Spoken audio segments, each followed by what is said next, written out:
New York hands big wins to Hillary Clinton and Donald Trump. I can think of nowhere that I would rather have this victory. The remaining candidates struggle with setbacks. Infant lives matter. Congress investigates possible sales of baby body parts. Planned Parenthood's president speaks at Georgetown, how pro-lifers respond to the controversy at the Catholic University. And Pope Francis intercedes for people worldwide. Alan Holdren reports on today's general audience. Those stories and more on EWTN News Nightly for Wednesday, April 20th, 2016.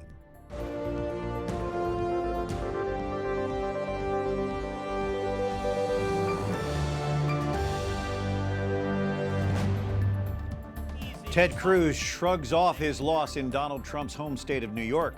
But for Cruz and John Kasich, catching the Republican frontrunner is a long shot at best. Good evening. Thanks for joining us. I'm Brian Patrick. Lauren Ashburn is at our political desk tonight covering the fallout from New York's primary. Lauren? Brian, all eyes now are on next Tuesday's primary. And after last night's predictable win for both Trump and Clinton, the underdogs are falling behind the rest of the pack.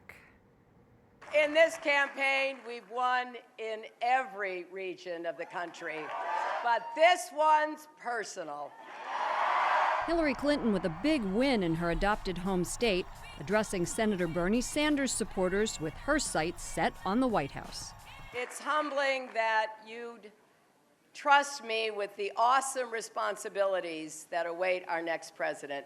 And to all the people who supported Senator Sanders, I believe there is much more that unites us than divides us. Clinton ending Sanders' winning streak, where he won 8 of the last 9 previous contests. Today we took Secretary Clinton on in her own state of New York, and we lost. I congratulate Secretary Clinton on her victory. There are 5 primaries next week. We think we're going to do well. In New York, 3 million independents across the state did not vote in the state's closed primary. Sanders is railing against voter irregularities at the polls, with some 100,000 Democrats unable to vote because they were purged from the voter registration lists in Brooklyn. I am really concerned about the conduct of the voting process in New York State, and I hope that process will change in the future. Time is running out for Sanders to catch up to Clinton's delegate lead. The race for the Democratic nomination is in the home stretch, and victory is in sight. Meanwhile, on the Republican side, Trump trounced Senator Ted Cruz. I have great admiration and praise for the city of New York and the state of New York. I can think of nowhere that I would rather have this victory. Cruz pivots to the future, saying in a speech today that Trump is, quote, terrified of the upcoming Pennsylvania primary. Let's take a look at the delegate totals. Hillary Clinton has turned her focus to the general after last night's win. According to the Associated Press, she now has 1,930 votes to Sanders' 1,189. Now, they need 2,383 to secure the nomination. As for the Republicans, Donald Trump has 845, Ted Cruz 559. The magic number for the nomination is 1,237. The next primary for both Democrats and Republicans is next Tuesday. Voters in Connecticut, Delaware, Maryland, Pennsylvania, and Rhode Island all head to the polls. Brian, we'll be back later in the newscast with more political news. President Obama is in the Middle East for a meeting with Gulf leaders, and he spoke to them about a 9/11 bill in Congress targeting Saudis. And he also spoke about issues with Iran. Thanks, Lauren. Meanwhile, other stories our EWTN News Nightly team is covering in today's world. There's new evidence that could confirm abortion clinics violated federal law by selling aborted baby parts for profit. A special House panel sorted through that data today. Our Catherine Szeltner was there. Catherine? Brian, House Republicans on the panel released documents they say may point to businesses profiting from the sale of baby parts. They cite a website offering the parts of aborted babies based on the gestation period of the pregnancy. Republicans say it's a growing business. Oh, this makes it clear that they were profit at many levels. That's not what Planned Parenthood says. I want to be really clear. The allegation that Planned Parenthood profits in any way from tissue donation is not true. But some members of the select panel on infant lives say the abortion giant is a money-making business. The panel examined STEM Express, a tissue procurement company. It's a middleman between abortion clinics and customers who want baby parts. Republicans say abortion clinics are making a profit. There could be financial profitability for an abortion provider if they engage with the blocked out middle person. STEM Express has been described as the Amazon.com for baby parts. That chart shows the drop-down box for every part imaginable. Then you click on the next box and you pick the gestation period. Then you click and proceed to check out. Democrats say there's no evidence Planned Parenthood broke the law. Mr. Dalyden's videos are not accurate or reliable, and they do not show the unlawful sale of fetal tissue. And repeated calls to end the investigation. This so-called committee is the very definition of a kangaroo court.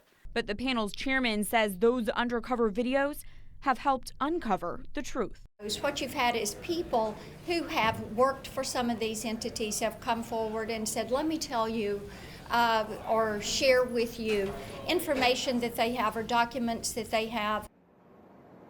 Planned Parenthood says it will no longer receive reimbursement for the remains of aborted babies. Congressman Harris says they got caught with their hand in the cookie jar. 24 states are trying to cut off public funding to Planned Parenthood as this panel continues to investigate. Brian. Thank you, Catherine. In response to the claims that David Dalyden's videos are not credible, his attorney says what you see is what you get. Once Congress subpoenaed the videos, we turned over every inch of video, including bathroom breaks, just so there'd be no question about the completeness of our production. Dalyden's attorney says some but not all the documents in today's hearing were provided by his client. The Flint water crisis becomes a criminal case. Michigan's Attorney General files charges against 2 state employees and a Flint utility worker.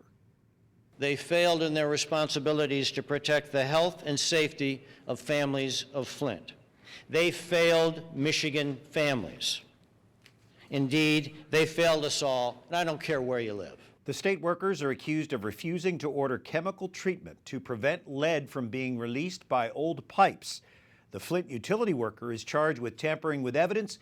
He allegedly changed results of water tests for lead. As many as 500 people are feared dead in a shipwreck in the Mediterranean Sea. The UN Refugee Agency says the ship sank last week between Libya and Italy. Survivors who were rescued by a merchant ship say an overcrowded ship capsized as passengers were being transferred from a smaller boat. A fresh tremor rattles Ecuador before dawn today, sending people pouring into the streets. It's the strongest aftershock yet, following the magnitude 7.8 quake Saturday. That quake killed more than 500 people. Scenes of mourning multiplied along Ecuador's normally placid Pacific coastline as people began burying loved ones. One funeral had to be held outdoors because the town's Catholic church was damaged and unsafe. The death toll is likely to rise. Ecuador's Defense Department says more than 200 people are still missing. The death toll from Tuesday's Taliban attack in Kabul, Afghanistan rises sharply overnight from 28 to 64. The Afghan Interior Ministry says most of the casualties were civilians, including women and children. The attackers targeted an agency that provides protection for high-ranking government officials and their family members. Pope Francis recalls this week's 30th anniversary of the explosion at Ukraine's Chernobyl nuclear power plant. At today's general audience, he praised initiatives aimed at alleviating the suffering and damage. Alan Holdren, Rome Bureau Chief for EWTN's Catholic News Agency, is joining us. Alan, tell us about the Pope's appeal for the church in Ukraine. Well, the Pope, Brian, asked for prayers for the people of Ukraine. He said they're still suffering from this armed conflict, and many of their situations are now forgotten. That's why he's asked for a collection to be taken up across Europe here on the 24th of April, this Sunday. He's going to be donating that money to all those who are suffering, all the Christians who are suffering there in the Ukraine. He also asked for prayers for the victims of the earthquake there in Ecuador. And in his catechesis on mercy, how did he remind us that Jesus did not separate himself from sinners? He spoke about the Pharisee that invited Jesus to his home to eat. This was someone who followed the law to the letter. And while Jesus is there, a woman walks in who's a known sinner in the town, walks in and starts perfuming his feet. And Pope Francis said that this woman approached Jesus in all sincerity and looked to him as someone who gave mercy, someone who gave extraordinary mercy.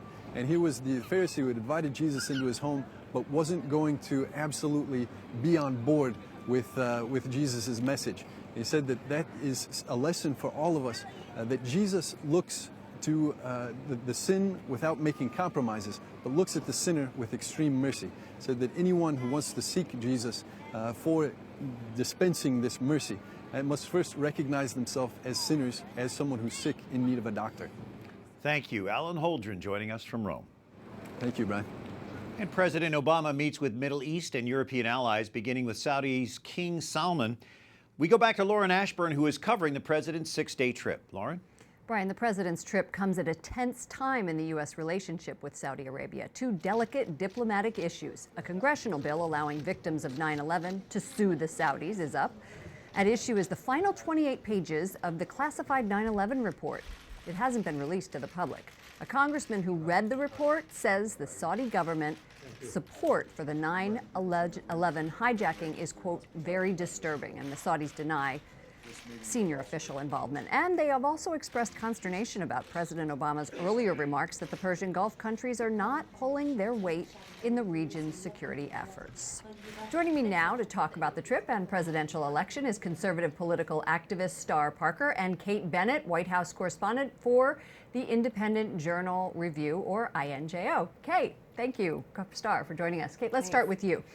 Tell me about this trip. Why is this so important right now? And is he sort of making up for some gaffes that he has made recently? I think we have a serious gaffe issue. They keep saying the relationship is complicated. Here's the president has said in recent weeks in The Atlantic, he said he was irritated with the Saudis. He called them free riders, which is, of course, not so great. And he told them that they needed to share the neighborhood with Iran, which is essentially something they will never do and do not want to do. So he embarks on this trip having to fix those things and talk about some really touchy subjects. And it was, by all accounts, a tense 2-hour meeting, but one that, hopefully pushed the ball forward ahead of the GCC summit tomorrow. Okay, good. And Star, let's go to the presidential election. The big wins last night, Donald Trump and Hillary Clinton. What does this mean for Ted Cruz and Bernie Sanders? Well, for Bernie Sanders, it might mean that he needs to get out. Hillary is getting very close to the delegate count that she needs to win the nomination for the Democrat Party, and there seems to be a whole lot more pressure on that side to say, stop demeaning her. You're getting a little ugly here, and we're going to have to clean up enough with her reputation. On the other side, though, Ted Cruz really still has a chance. It looks as if the main goal is to keep Donald Trump from reaching 1235, and he does have that opportunity. 37, yeah. Excuse me. And they do have that opportunity, not just Ted Cruz, but the entire Republican Party. They do not want Donald Trump to be the leader of the party. And Kate, do you think that on the Republican side that is something that the RNC is pushing for? His relationship with the RNC is pretty tenuous, or tense, yes, sure. Also tense. I mean, I think so. Today, Trump sent out a memo to his supporters saying that he was sure he would get 1,400 votes and he would get first ballot at the convention. He has extreme confidence. We're so not surprised by his bluster. But really? But I think, too, Kasich is causing some divide there. And it might not be that all Kasich supporters go to Cruz. They might go to Trump. I mean, it's really... You never know, but it is going to come right down to the numbers. But that's why some are saying that Kasich should not get out. The goal is now not for Kasich to win. The goal is to keep Donald Trump from winning, regardless of... Is that the goal? That is the goal for the Republican Party. Well, who would want the leader of their party to be against the very party that is talking about now dismantling that party? This is a very serious opportunity for the American people to hear what he's saying. He's already gone after the Second Amendment. He's already gone after the First Amendment in the press and vilifies any and everyone that opposes him. Some are very concerned that authoritarian would be in charge of Washington, D.C. Well, the one thing that just happened is Ted Cruz came out and said in a tweet, we should debate before Pennsylvania goes to the polls on Tuesday. 41 days since the Republicans have had a debate and 6 days since the Democrats have had a debate. We're going to leave it right there. Star Parker, syndicated columnist, Kate Bennett, White House correspondent with the Independent Journal. Coming up, the pro-life response to Planned Parenthood's president speaking on a Catholic campus. And we learn more about legal briefs filed in the Little Sisters of the Poor Supreme Court case.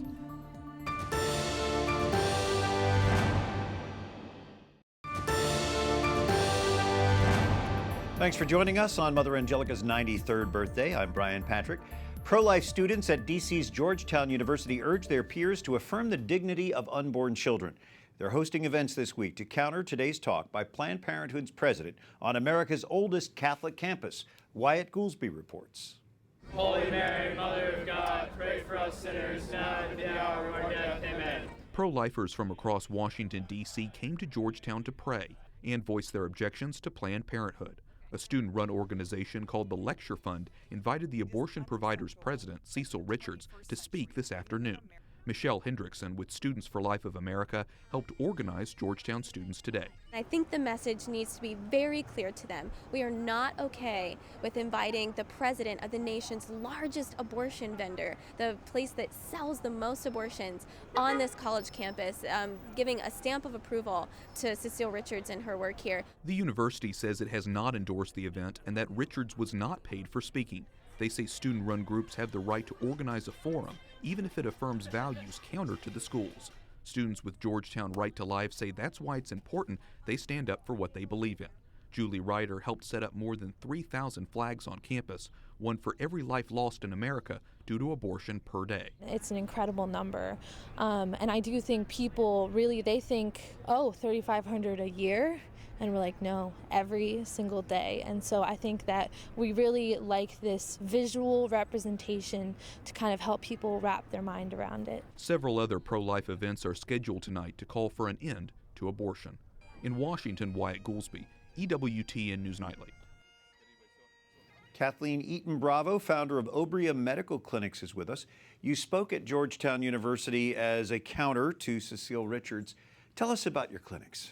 Well, our clinic started as a pregnancy resource center, went medical about 12 years ago, and we are really a competitive model of Planned Parenthood with full medical services, including STI treatment, testing to treatment, well woman care, pregnancy care, OB care, and also about 20% of our patients are men dealing with that. So we're a full scope pregnancy center staffed by doctors, nurse practitioners, and other medical staff. So the idea is you are going to attract people who would otherwise go to Planned Parenthood may not go to one of the pregnancy centers. Correct. They're looking for medical services on their smartphone, and we're on the smartphone with our telemed program. We're drawing them in. We're reaching them where they're at and offering the services that they're looking for, of course, minus contraception and abortion.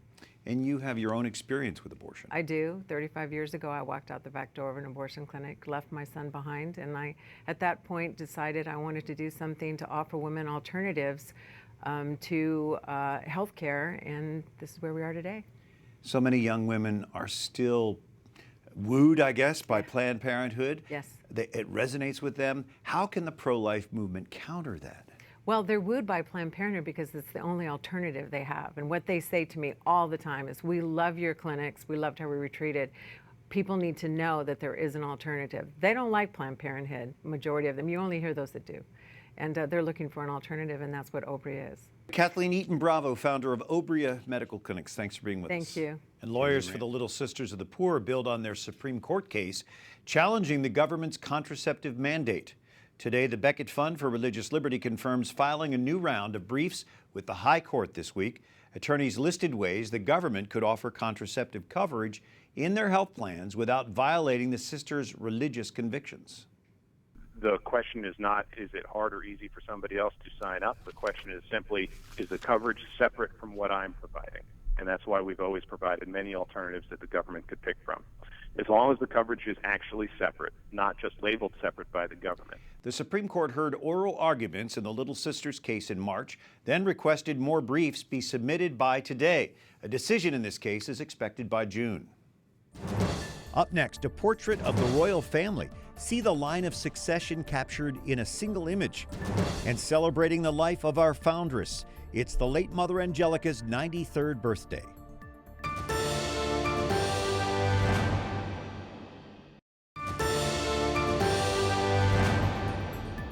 The UK releases new stamps celebrating Queen Elizabeth's 90th birthday tomorrow.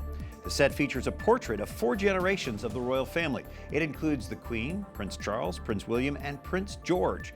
It's Prince George's first appearance on a Royal Mail stamp. Fine young man. Thanks for joining us this evening. I'm Brian Patrick. Experts say pain relief for newborns and especially premature babies is often inadequate. The American Academy of Pediatrics says pain in newborns continues to be inconsistently assessed and inadequately managed. Those are their words. Research suggests repeated bouts of pain leave infants prone to potential long-term effects, things like hypersensitivity and stress. Recent research shows benefits from alternatives to medicine, including swaddling and skin-to-skin contact with parents. Utah calls pornography a public health crisis. The governor signed the declaration this week. He was joined by other political leaders who call pornography a plague threatening marriages and contributing to sexual violence. They say children's minds are being corrupted in a world where graphic sexual images are just a click away. Dani Bianculli is the Law Center Director at the National Center on Sexual Exploitation. What do you tell people who don't think that pornography causes any harm? I would say look at the research. In just the past 5 years, there have been 24 brain scan studies that show it physically alters the brain, decreasing brain matter in the higher reasoning areas, and it also changes attitudes and behavior. Those who regularly watch porn are more likely to believe rape myths and to have actually committed rape and sexual assault. So why would it be considered a public health risk? What are the ramifications for society beyond those extremes that you just mentioned? Well, it is a public health crisis now because it is beyond the capability of an individual or a family alone to tackle. We see that now with increasing, it's almost ubiquitous, with increasing traffic on cell phones, almost 50% now, increasing traffic on kids' devices, like game devices like Xbox and PlayStation. We can't just leave this to the parents. We need to hold broader society influencers accountable. You advocate against sexual exploitation. Doesn't this lead to that? Absolutely. It has been shown that pornography increases the demand for prostituted and trafficked women and also sexualizes children and even increasing themes of incest. Do you think it helps to declare a public health crisis like Utah has, and will other states follow suit? Absolutely, because this changes the conversation and allows all different segments of society to come together and have an open conversation. We've also been approached by about 6 different states who want to get this passed, so we're very hopeful in the next year and a half to have this gain some serious momentum. So this is a welcome move by Utah, and you're hoping that it really carries on throughout the country. Absolutely. Well, we appreciate the work of the Center on Sexual Exploitation, and Dani Bianculli, thanks for joining us on EWTN News Nightly. Thank you so much. Well, the face of Harriet Tubman will replace the portrait of Andrew Jackson on the $20 bill. The abolitionist leader of the Underground Railroad will be the first woman on U.S. paper currency in 100 years. Tubman said her Christian faith inspired her to save hundreds of fugitive slaves. She led them to freedom in Canada. Christina Arriaga, executive director of the Beckett Fund for Religious Liberty, calls Harriet Tubman an icon of religious liberty. Until tomorrow, for our EWTN News Nightly team, I'm Brian Patrick, and we leave you tonight remembering our dear foundress, Mother Angelica, born Rita Rizzo in Canton, Ohio, 93 years ago today.